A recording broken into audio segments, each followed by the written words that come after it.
어제 김장하시고 고생 많으셨고요. 오늘 식사 맛있게 하셨지요? 네, 오늘 밥, 국, 김치 다 맛있었던 걸로 압니다. 네, 하나님께 기도드리겠습니다. 하나님 감사합니다. 언제나 주님께서 항상 함께해 주시고 우리의 몸과 마음을 언제나 주님께서 늘 인도하여 주시니 감사를 드립니다. 오직 의인은 믿음으로 살리라 함과 같이 오직 하나님만을 바라보며 하나님의 뜻에 따라 살기를 원하는 우리 모두가 될 수 있도록 하여 주시옵소서. 이 시간 찬양으로 하나님께 나아가고자 하오니 하나님 홀로 영광 받아 주시옵소서. 예수님의 이름으로 기도드립니다. 아멘. 네, 하나님께 찬양 드립니다. 여호와 나의 목자.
나는 아무것도 아닙니다. 찬양드립니다.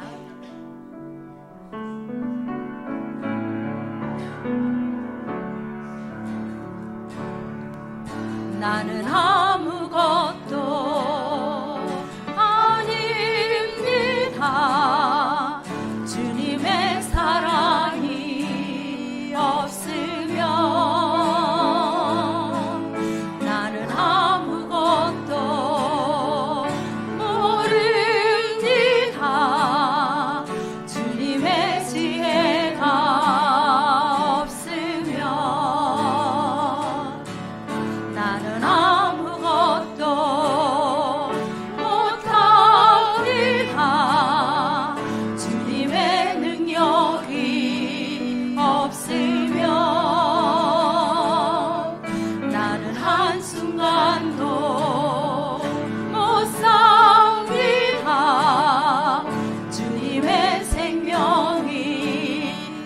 다시 한번 나는 아무것도 아닙니다. 나는 아무것도 아닙니다. 주님의 사랑이 없으면 나는 아무것도 모릅니다. 주님의 지혜가 없으면 나는 아무것도 못합니다. 나는 아무것도 못합니다. 주님의 능력이 없으면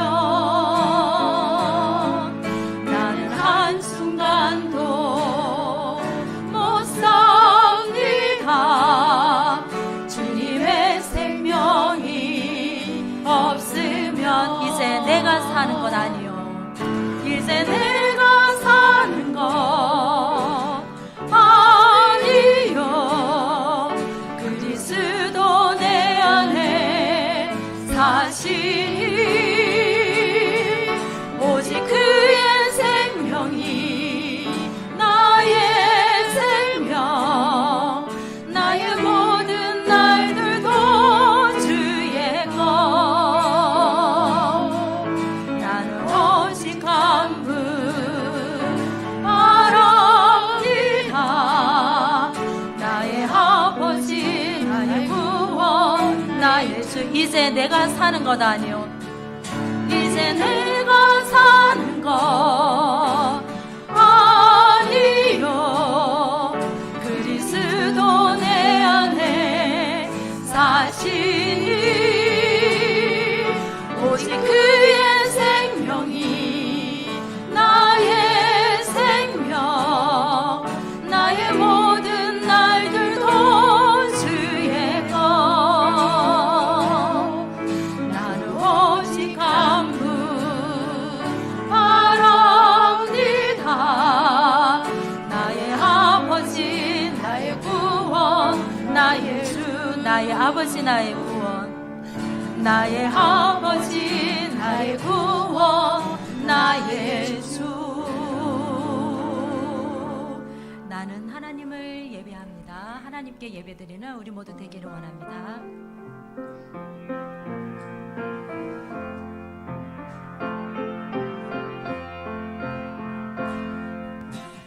나는 하나님을 예배하는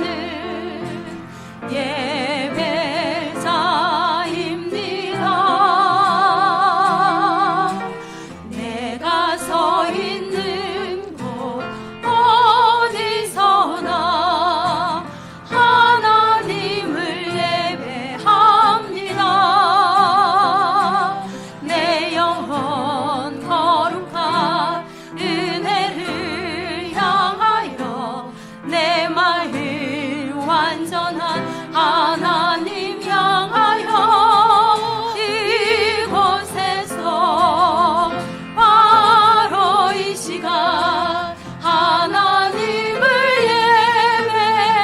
예배하니. 다시 한번 나는 하나님을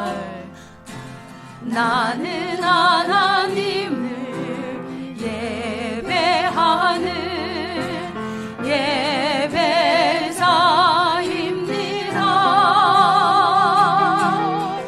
내가 서 있는 곳 어디서나 하나님을 예배합니다. 내 영혼 거룩한 은혜를 향하여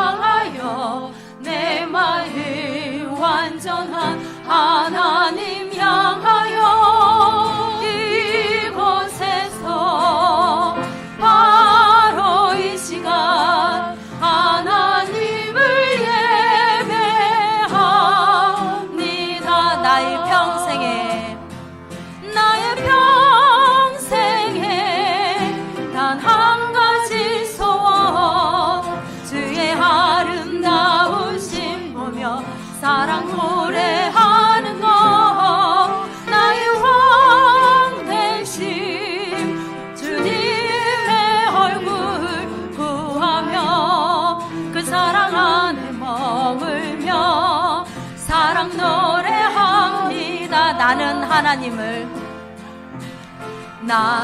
하나님을 예배하는 예배자입니다.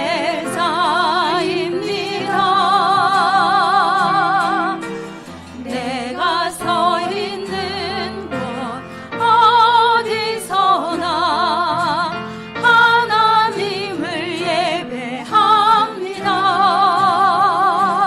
내 영혼 거룩한 은혜를 향하여 내 마음 완전한 하나님 향하여 이곳에서 바로 이 시간 하나님을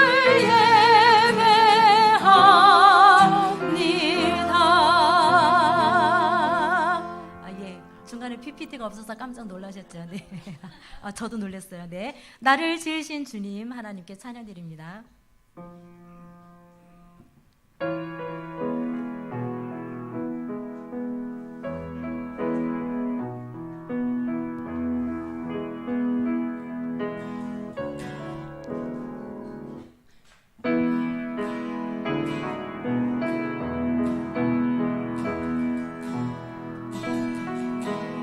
나를 지으신 주님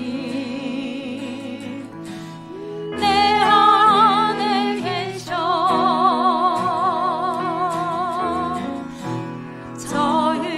처음부터 내 삶은 그의 손에 있었죠. 다시 한번 나를 지으신 주님 나를 지으신 주님 내 안에 계셔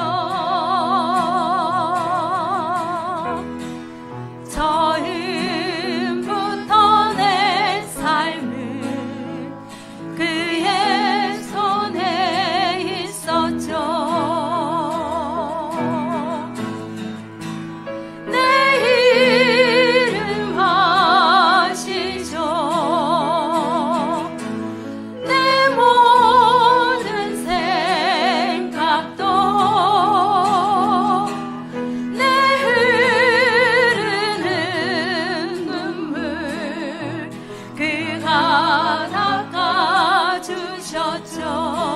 그는 내 아버지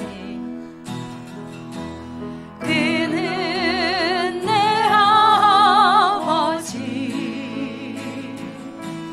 난 그의 소유 내가 어딜 가든지 날 떠나지 않죠. 다시 한번 그는 내 아버지 그는 내 아버지 난 그의 소유 내가 어딜 가든지 날 떠나지 않죠.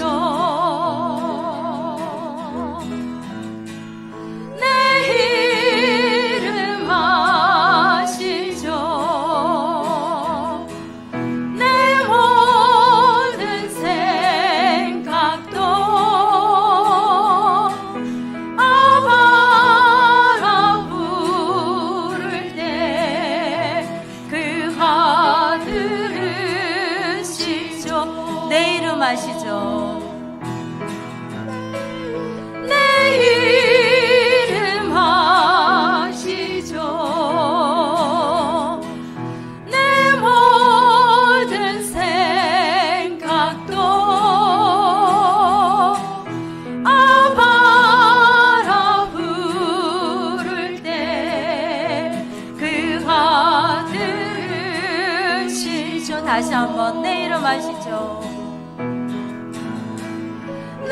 이름 아시죠? 내 모든 생각도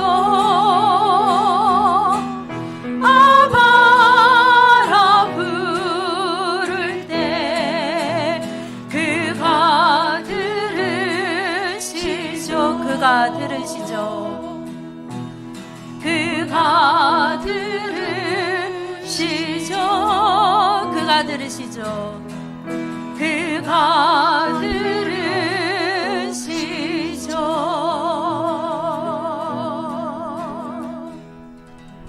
네, 이 시간 예배를 위해 묵상하시며 나아가기를 원합니다.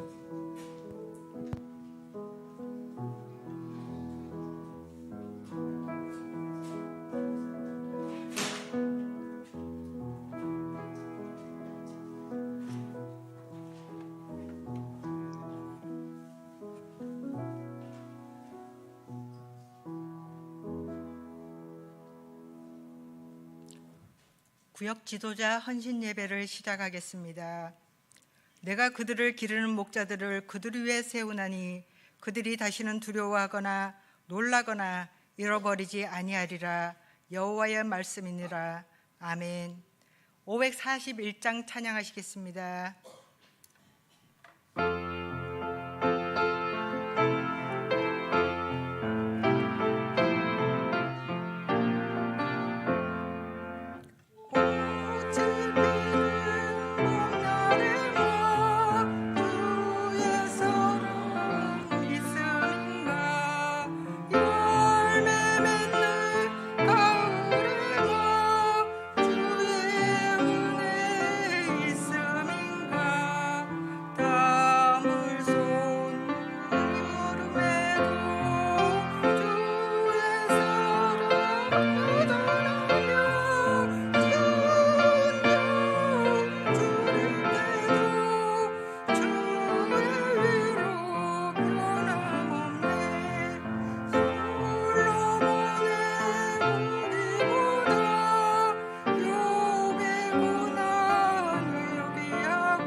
김경숙 권사님 기도해 주시고 조근효 권사님 성경 봉독해 주시겠습니다.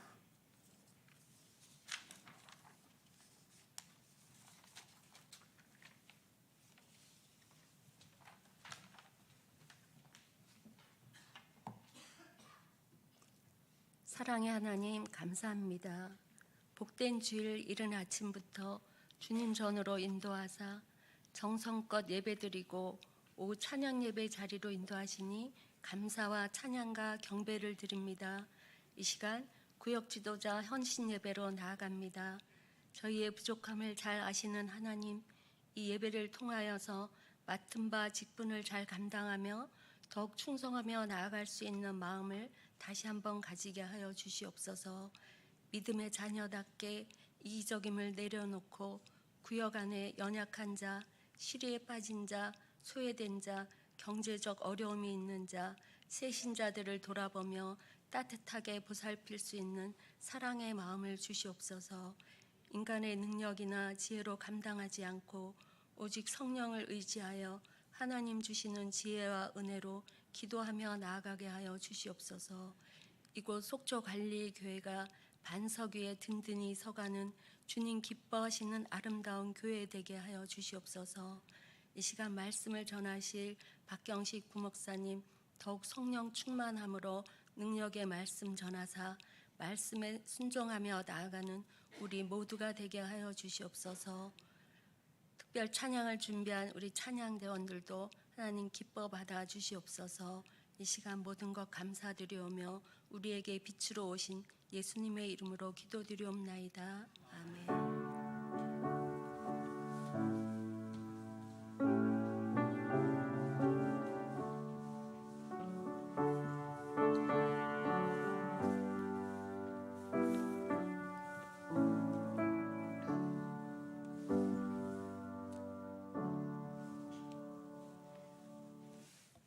네, 이 시간 성경 말씀은 욥기 23장 8절에서 10절입니다. 욥기 23장 8절에서 10절 말씀까지 제가 받들어 봉독해 드리겠습니다. 그런데 내가 앞으로 가도 그가 계시지 그가 아니 계시고 뒤로 가도 보이지 아니하며 그가 왼쪽에서 일하시나 내가 만날 수 없고 그가 오른쪽으로 돌이키나 배울 수 없구나.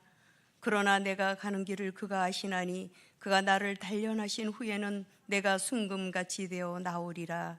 아멘.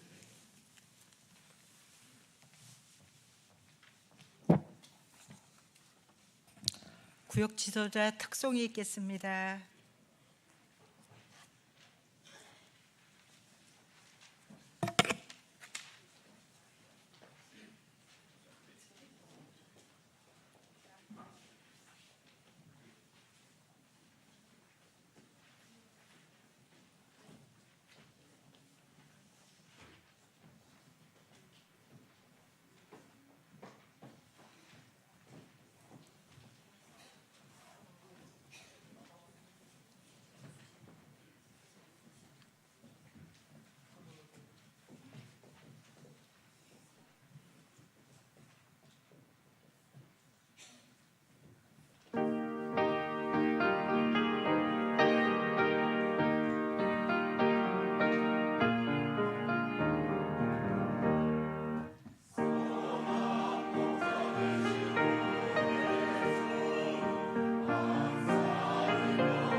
털고 또 털어도라는 제목으로 박혁신 목사님 설교해 주시겠습니다.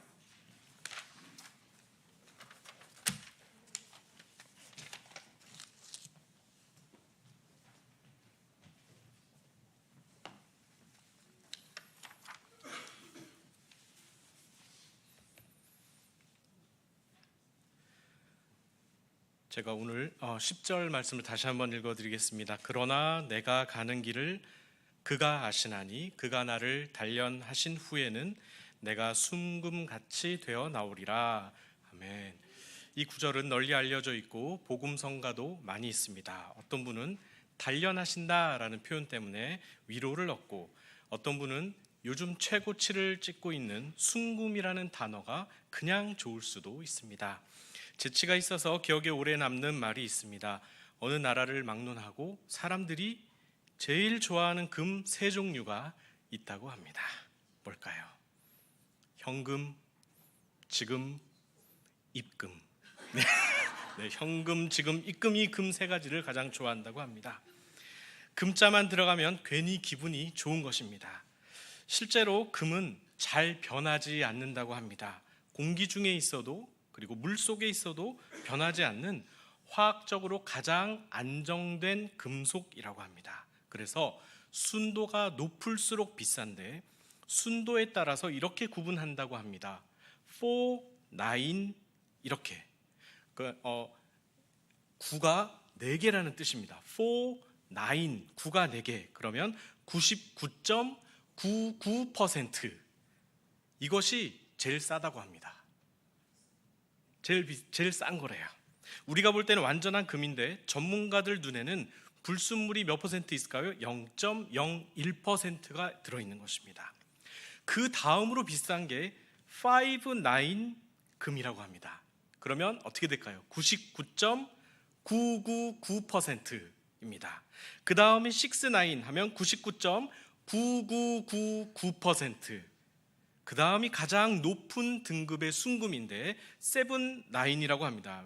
한번 같이 해보실까요? 99.99999%입니다. 불순물이 0.00001% 함유되어서 7, 9이라고 합니다. 이 정도 되려면 1000도 이상의 용광로를 3번 통과해야 한다고 합니다. 금의 원석인 동광석 50톤을 재련할 경우 겨우 1kg의 순금이 나온다고 합니다. 우리가 쓰는 휴대폰보다 조금 더 큰 사이즈의 금괴를 만들 수 있죠. 불순물이 대부분 제거되고 금의 표면이 장력을 일으켜 판판하게 펴지면 그때 금 표면 위에 재련사의 얼굴이 거울보다 더 또렷하게 비치는데, 그때가 바로 순금이 탄생할 때라고 합니다.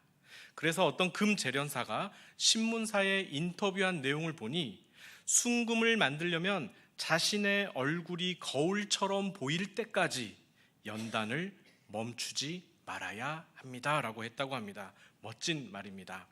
내 얼굴과 말, 행동과 삶에서 예수 그리스도가 거울처럼 비칠 때까지, 또한 사람들이 나에게서 하나님의 형상을 볼 때까지 우리도 하나님의 용광로에서 단련되어져야 합니다. 실제 금 재련 과정을 알고 나니 사실 이렇게까지 해야 되나, 언제까지 해야 되나, 불순물 0.00001%가 될 때까지 그 뜨거운 용광로를 몇 번이나 들어가야 하나 생각이 들지만, 그래도 이왕이면 4, 9 골드바보다는 7, 9 골드바가 더 낫지 않을까요? 우리 눈엔 0.01%나 0.00001%나 별 차이가 없겠지만 그 가치는 엄청난 차이가 난다고 합니다. 길 가다가 발에 차이는 그런 아무도 신경 쓰지 않는 짱돌 같은 가치가 있고, 가장 순도 높은 금이 들어간다고 하는 반도체 공정에만 쓰이는 최고의 금도 있는 것입니다. 그래서 욥의 인생을 보면 4, 9 골드바 99.99%에서 7, 9 골드바 99.99999%가 되어가는 과정인 것 같습니다. 그래서 이 시험은 결코 쉽지 않은 것이죠. 모든 소유를 다 잃고 남은 아내마저 막말을 하고 떠나고 친구들은 위로라기보다 공의와 심판의 정당함을 변호하기 위해 욥을 죄인으로 몰아갔습니다. 욥이 더 이상 누구에게 하소연할 수 있겠습니까? 이 세상에는 아무도 없습니다. 순도 100%짜리 고독을 맛보며 주어진 삶을 욥은 수용할 수밖에 없었습니다. 그럼에도 불구하고 오늘 욥의 이 고백은 참 많은 생각을 하게 합니다.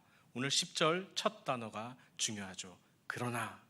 이 그러나는 앞에 문장을 받는 말인데 그 앞에 문장이 8절 9절입니다. 제가 읽어드릴게요. 그런데 내가 앞으로 가도 그가 아니 계시고 뒤로 가도 보이지 아니하며 그가 왼쪽에서 일하시나 내가 만날 수 없고 그가 오른쪽으로 돌아가시나 배울 수 없구나. 어차피 이 땅에는 욥의 고통을 이해할 사람이 아무도 없다는 것입니다. 그래서 더욱 하나님이라도 옆에 계시면 좋겠는데 앞으로 가도 뒤로 가도 왼쪽에도 오른쪽에도 온 사방에 하나님이 안 계시더라는 것입니다. 성도님들은 이런 막다른 골목에 와 있는 것 같은 상태를 경험한 적 있으십니까? 지금 이 자리에서 죽는 길 말고는 이 마음의 극심한 고통을 멈추게 할 수 없는 사방이 완전히 막힌 듯한 캄캄한 암흑 같은 고통입니다. 많은 사람들이 이 한계점을 버티지 못하고 인생을 포기하는 것이 안타깝지만 사실 이 고비만 넘기면 불순물이 조금 더 제거된 순금이 되는 것입니다. 이 상황에서 욥은 용기를 냈습니다. 그러나 내가 가는 길을 하나님은 아신다. 이전 번역이 입에 더 붙는데요. 나의 가는 길을 오직 그가 아시나니 이렇게 번역되어 있습니다. 오직이 붙었습니다.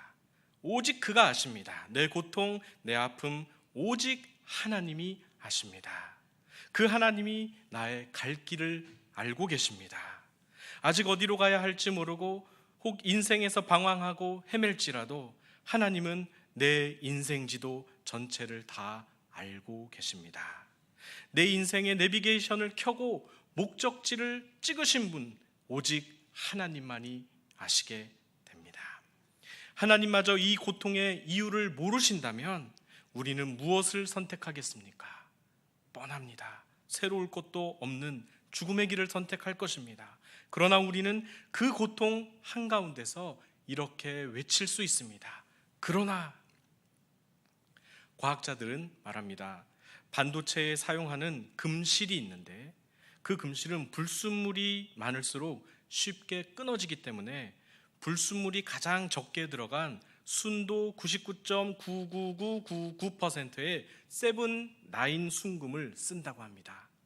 그러나 아무리 완벽하게 재련해도 100%의 순금을 만드는 것은 불가능하다고 합니다.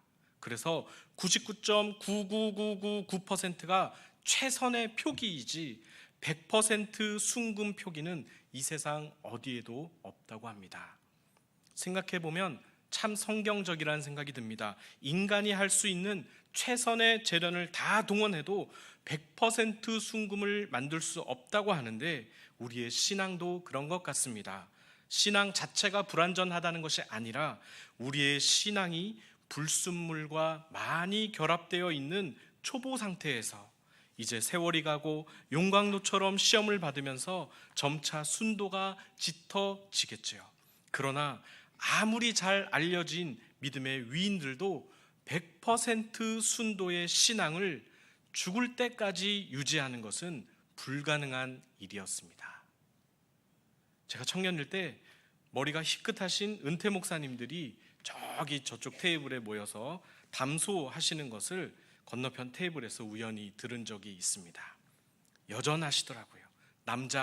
남자분들만 모여 계셨는데 남자 아니랄까봐 이성 얘기, 돈 얘기, 그래도 할 말을 다 하시면서 사시는구나 하고 생각했습니다.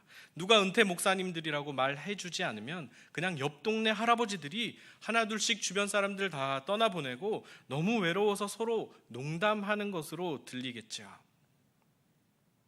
우리의 신앙은 그러면 언제 순도 100%가 될까요? 희망은 있습니다. 주님이 다시 오셔서 우리를 영화롭게 하실 때입니다. 그래서 우리가 그때를 사모하는 것입니다. 하지만 이 땅에 사는 동안 하나님은 우리의 신앙 재련하시기를 결코 멈추지 않으실 것입니다. 연륜이 충분하다고 재련이 끝난 것이 아닙니다. 업적을 이루었다고 높은 지위에 올랐다고 우리 믿음의 순도가 100% 되는 것이 아닙니다. 우리 안에 남아있는 죄악의 찌꺼기들이 계속 0.01%가 아니라 0.001%가 아니라 0.0001%라 할지라도 최대한 제거될 때까지 우리의 성장과 성숙을 위한 하나님의 뜨거운 열심이 계속 될 것입니다. 오늘 설교 제목이 그것을 잘 나타냅니다. 10절에 그가 나를 단련하신 후에는 이라고 시작하는데 정금은 단련해야 나오는 게 맞죠. 그래서 단련하다는 그 표현을 다른 성경들은 대부분 이렇게 번역합니다. 시험하다. 영어 성경은 테스트한다. 이렇게 표현했습니다. 그런데 유독 공동 번역 성경만 다른 번역을 썼는데 털고 또 털어도 나는 순금처럼 깨끗하리라. 이렇게 번역했습니다. 독특하지요. 단련하다를 털다라고 표현했습니다. 우리는 신상을 턴다, 강도가 집을 턴다라고 할 때 사용하는데 이 성경은 단련하고 시험하는 것을 털다라고 표현했습니다. 진액이 나올 때까지 탈탈탈 터는 것일까요? 아니면 불순물이 다 털릴 때까지, 제거될 때까지 터는 것일까요? 잘 모르겠지만 뉘앙스가 어찌 좀 편하진 않습니다. 본문을 이렇게 읽어보면 어떨까 생각이 듭니다. 그러나 내가 가는 길을 그가 아시나니 그가 나를 털고 또 털어도 내가 순금같이 되어 나오리라. 우리의 기도도 이렇게 바뀌면 어떨까 생각합니다. 하나님 도대체 언제까지 나를 단련하실 것입니까? 가 아니고 언제까지 나를 털고 또 터실 것입니까? 네, 이렇게 표현해 볼 수 있겠죠. 실제로 용광로를 통과해서 1000도가 넘는 원석을 계속 불에 달궈서 그 다음에 망치로 힘껏 두들겨 패기를 수만 번 해야 불순물이 하나씩 제거된다고 합니다. 불순물에 따라 순금의 정도가 결정되기 때문에 우리의 신앙을 재련하기 위한 하나님의 망치질이 내가 불편하고 아프고 그만하고 싶다고 해서 과연 멈춰질 수 있는 것일까요? 우리의 신앙을 털고 또 터는 이 영역에서 과연 우리의 자유의지와 선택권이 하나님의 계획을 바꿀 수 있을까요? 저는 없을 것 같습니다. 불순물을 제거해야만 순금이 되는 것이거든요. 만약 욥이 힘들다고 주님 여기까지입니다. 주님 저는 개인적인 사정으로 그만 털리겠습니다 라고 하면 욥기가 우리에게 읽혀질 이유가 없는 것입니다. 욥은 이 모든 하나님의 과정을 다 인정합니다. 그러나 내가 가는 길을 주님께서 아신다. 그가 나를 털고 또 털어도 나는 순금처럼 깨끗하게 되어 나올 것이다. 내 길을 다 아시는 분이 멈춰야 멈추는 것입니다.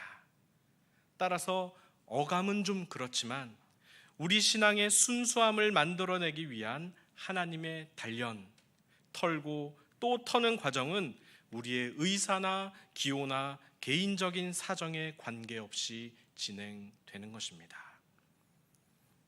성경에 나오는 인물들이 대부분 그 하나님의 털고 또 터는 성품 리모델링 시간표에 맞춰서 인생의 깊은 절망을 맛보았습니다. 박영선 목사님의 하나님의 열심이라는 책에 나와 있듯이 하나님의 부르심을 받고 이스라엘을 해방시킨 지도자 모세를 이렇게 한마디로 표현했습니다. 할 수 없이 가는 모세. 그가 소명을 완수한 이유는 인생 초기에 넘쳤던 의욕 때문이 아니라고 말합니다. 사명을 수행하는 데 있어서 의욕은 첫 번째 조건도 아니고 두 번째, 세 번째 조건도 아닙니다. 그래서 하나님은 모세의 처음 40년을 받지 않으신 것입니다. 그렇다고 그 다음 광야 40년을 받으신 것도 아닙니다. 아무도 알아주지 않고 기억하지 못하는 철저히 고독한 곳에서 죽음 사람처럼 희망 없는 삶을 살도록 내버려 두셨습니다. 그리고 80이 되었습니다. 나이 80이면 인생의 완숙기요, 삶을 회고할 나이인데 80이 다 되도록 황폐한 사막에 갇혀 지내도록 하나님이 허락하신 것입니다. 이 장면을 박영성 목사님이 책에서 이렇게 표현합니다. 정말 죽은 목숨처럼 희망 없는 삶을 살게 두셨다가 하나님께서 이제 부르셔서 무엇을 확인시키시는가 보십시오. 모세가 어디까지 망가졌습니까? 어느 만큼 그가 자신에 대하여 주눅이 들어 있는가를 보십시오. 하나님께서 40년이나 기다리셔야 되셨던 이유는 모세가 이만큼 쩔어야 된다는 것입니다. 쩔어야 된다, 독특한 표현입니다. 털고 또 터는 것과 비슷한 분위기입니다. 어제 교회에서 김장을 해서인지 생각이 나는데요, 어떤 새댁이 김장을 하는데 김치를 소금에 절인 채 바로 양념을 발라 통에 담갔다고 합니다. 그래서 바로 양념한 그 김치를 2년간 먹을 수밖에 없었다고 합니다. 원래는 절여서 수분을 다 뺀 다음 물로 씻고 나서 양념을 해야 하는 것이죠. 어제 3층 식당에 질비하게 테이블 위에 쌓여져 있던 절군 배추는 완전히 처절하게 풀이 죽고 인생 다 산 것 같이 주눅이 들어 고개를 폭삭 숙이고 있어야 비로소 양념 테이블로 갈 수 있는 것입니다. 그래서 하나님이 모세에게 소명을 주실 때 제일 먼저 하신 일은 그를 절구고 절여서 완전히 폭삭 죽은 배추가 되게 하시는 것이었습니다. 숨이 죽지 않고 살아있는 김치는 뻣뻣해서 먹을 수 없는 것입니다. 완전히 죽어야 합니다. 그래야 맛있는 김치가 되어 사람들 입맛에 쏙 드는 것입니다. 안 그러면 김치로 식탁에 오르는 것이 아니라 김치찜의 역할이 되고 김치볶음이 되고 김치찌개가 되어 고기 맛을 돋구는 보조 역할로 생을 마감하게 될 것입니다. 안타깝습니다. 김치의 운명이요. 어제 김장하는 날 아침을 먹으면서 감탄했지만 저 김치들이 자기 자신을 완전히 폭삭 죽여서 김치 본연의 맛을 내게 하는데 이제 1년의 시간이 흐를 것입니다. 얼마나 행복할까? 식탁에 김치가 오르지 않으면 밥을 먹지 않은 것 같지 않은데 매 식탁마다 사람들에게 삶의 행복을 가져다 주고, 아, 내 입맛이 아직 살아있구나, 김치가 맛있구나, 내가 오늘 또 하루를 살아야겠다 라고 희망을 갖게 할지 기대됩니다. 김장김치는 얼마나 위대한 하나님의 선물이요, 조상들이 우리나라 후손들에게만 물려준 과학적인 건강 유지법인지 모르겠습니다. 이 모든 것은 김치가 자기 자신을 소금에 온전히 내어주어 물기를 쏙 빼고 숨을 완전히 죽일 때 가능합니다. 우리의 신앙과 삶도 그러합니다. 세계 제2차 대전 때 나치 독일이 사람을 쓰는 방법이 있었다고 합니다. 사람을 세 부류로 나누었는데, 첫 번째는 의욕이 있고 능력이 있는 사람, 두 번째는 의욕이 있고 능력은 없는 사람, 세 번째는 의욕이 없고 능력은 있는 사람이었습니다. 이 중에 가장 먼저 뽑은 1순위는 어떤 사람들일까요? 1번, 의욕도 있고 능력도 있어야 된다라고 생각하실지 모르겠지만 실제는 3번을 뽑았다고 합니다.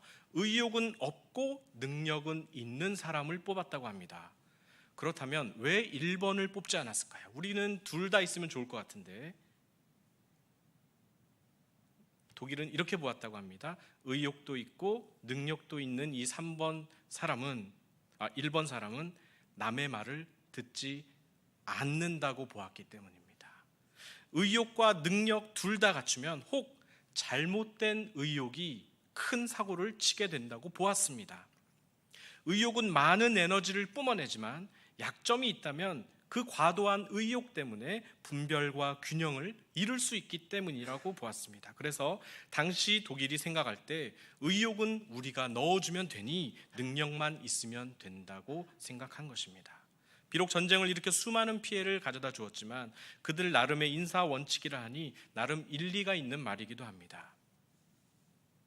우리가 이제 120년 다 살아온 산전수전 공중전까지 겪은 모세가 아닌 이상 오늘 욥의 표현대로 털고 또 털림을 당하는 삶에 대해서 한 가지 이해를 가져야 합니다. 그것은 우리가 무엇이 되고자 하고 무엇을 가지고 싶은 의욕을 가지는 것이 아니라 신실하게 하루하루 하나님을 경외하는 삶을 살아내는 것입니다.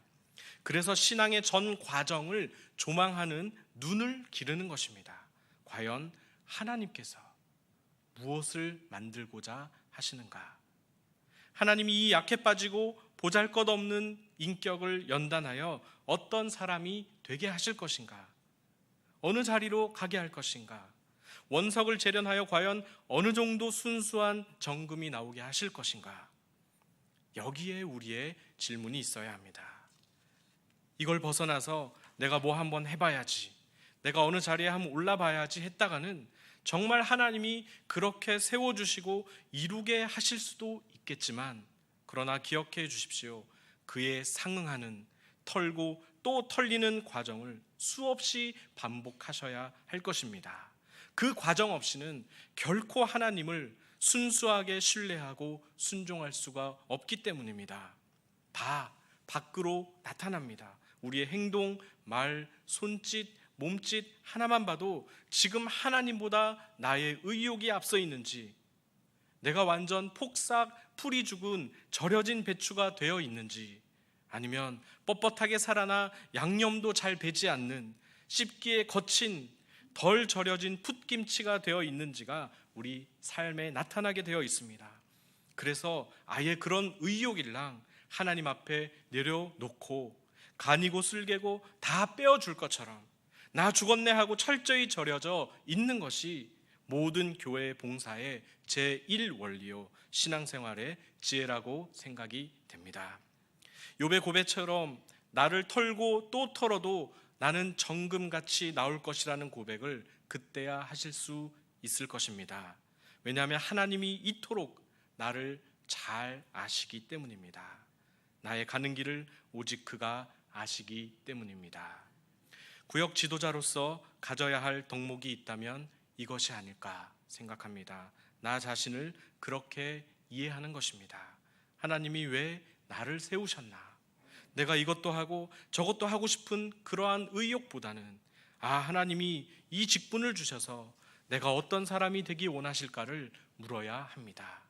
내가 무엇을 더 훈련하기를 원하셔서 억지로 이 자리까지 나를 인도하셨냐고 우리는 물어야 합니다.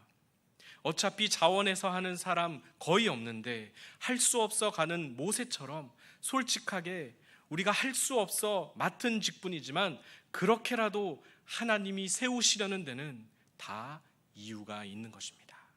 더 절여져야 하거든요.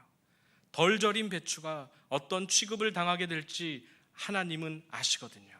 그러니 우리가 불평할 수 있지만, 못마땅할 수 있지만 결탄고 올해까지만 하고 내년에는 훌훌 털어버리라 다짐하셔도 좋습니다. 구역 지도자를 하는 그 기간 동안에 숨겨진 하나님의 의도만 깨달으시면 좋겠습니다. 구역장님, 권찰님들, 선생님들 털고 또 털기 원하시는 하나님의 행복 수업에 의연히 자신을 한번 맡겨보셔도 좋을 것 같습니다. 왜냐하면 그렇게 절여진 마음에 성령께서 일하시기 때문입니다. 그래서 구역원이 회복되고 신앙이 되살아나게 된다면, 나를 통해 구역의 생기가 돋고 교회의 선한 영향력이 생기게 된다면, 이 과정은 그 누구보다 하나님이 나를 사랑하셔서 허락하신 과정이 될 줄로 믿습니다. 기도하겠습니다. 하나님 아버지, 욥의 고백이 나의 고백이 되기 원합니다. 그러나 내가 가는 길을 하나님이 아시나니 하나님이 나를 털고 또 터신 후에는 내가 순금같이 되어 나오리라. 그래서 저리고 의욕이 꺾여 힘들겠지만 그때에 비로소 하나님의 비법 양념이 들어가 우리 본연의 모습 그대로의 맛을 내게 하실 줄로 믿습니다. 그래서 우리가 인내하게 하시고 주님을 온전히 신뢰하게 하여 주시옵소서. 예수님의 이름으로 기도하옵나이다. 아멘.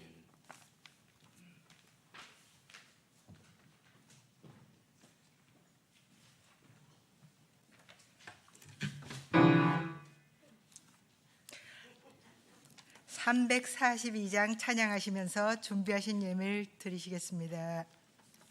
342장입니다.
함영선 권사님 봉헌 기도해 주시겠습니다.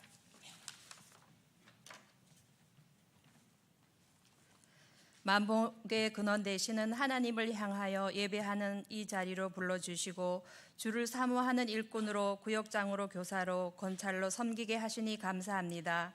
세상과 구별된 하나님의 나라의 일꾼으로 맡겨진 직임을 잘 감당할 수 있도록 성령으로 함께해 주시옵소서. 이 시간 우리에게 주신 말씀처럼 털고 또 털어 정금같이 쓰임되는 주님의 일꾼들이 다 되게 하옵소서. 우리의 마음과 믿음을 작은 물질에 담아 귀하게 올려드립니다. 주님의 뜻을 이루는 곳에 소중히 쓰여지게 하시며 드리는 손길과 믿음을 보시고 그들의 가정과 자녀들을 통하여 더욱 감사가 넘쳐나게 하여 주옵소서. 예수님의 이름으로 기도드립니다. 아멘.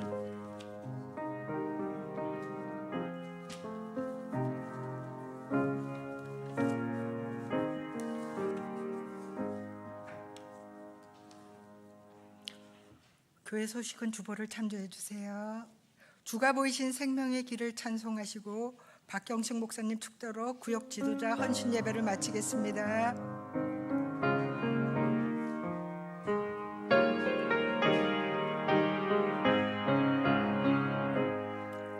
주가 보이신 생명의 길 주님과 함께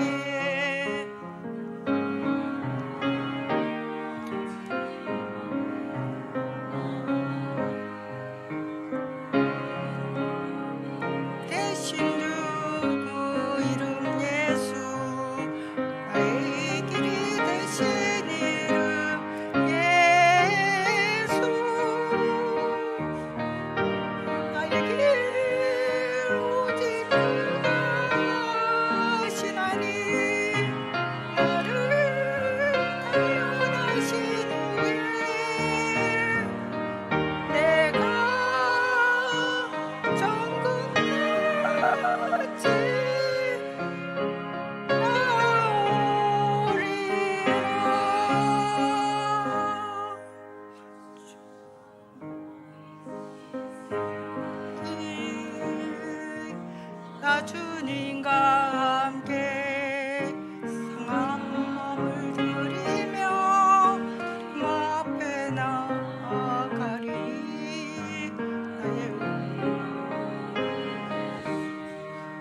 이제는 우리 주 예수 그리스도의 크신 은혜와 하나님 아버지의 사랑과 성령의 내주 교통하심이 나를 단련하신 후에 순금같이 나오기를 기대하시는 그 하나님을 믿고 신뢰하기 원하는 이 자리에 모인 모든 성도님들에게 영원히 함께하옵시기를 간절히 축복하옵나이다.